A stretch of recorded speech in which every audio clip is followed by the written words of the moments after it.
పద్మావతి శీలాల్ని కాపాడే ఈ గుండా గుంపులకి బూతు సినిమాలు తీసే దర్శకులు మాత్రం కనపట్టలేదు.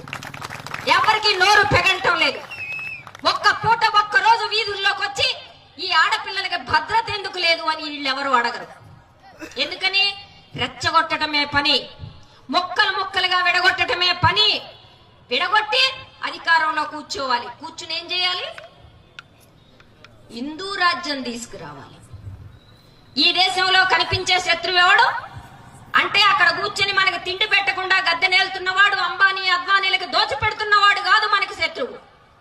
ఈ దేశంలో విదేశీ సంపద, విదేశీ పెట్టుబడులన్నింటినీ ఆహ్వానించి మార్కెట్లు తెరిచి అడ్డగోలుగా సహజ వనరులని, భూమిని, ఖనిజ సంపదని కట్టబెడుతున్నవాడు కాదు మనకి శత్రువు.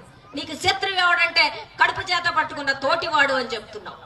నీకు శత్రువు ఎవడంటే నీ మతం కానివాడు అని చెప్తున్నావు. ఇదే నువ్వు చూపించే దేశభక్తి?